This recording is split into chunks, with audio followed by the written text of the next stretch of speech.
Doon naman tayo sa prom. Sa totoo lang mga Erp, wala akong ginawa doon kundi magtakaw. Yung prom ay ginanap ng mga bandang pahapon na. Ang ginagawa lang nung una ay puro palaro hanggang maggabi.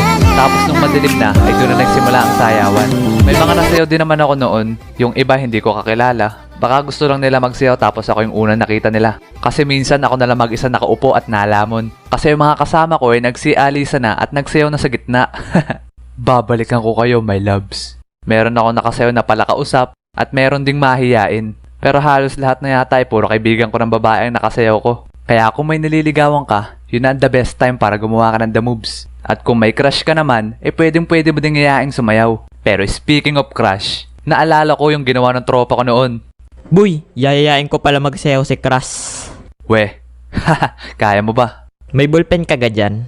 Ha? Wala akong ballpen, di ako nagdala ng bag. Gege, wait lang. Anong gagawin nun sa ballpen? Maganda pong gabi sa inyo. Meron pala nagpasa ng request na gusto daw niya makasayaw si Miss Caris.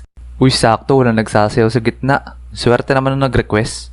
Uy, si Caris, di ba siya yung pinanlaban ng school natin sa pageant? Oo, sobrang ganda yun. So, binuksan ko na po ang music. Miss Caris at Mr. Bundang, maaari na pa kayo magsayaw sa gitna. Nani the what?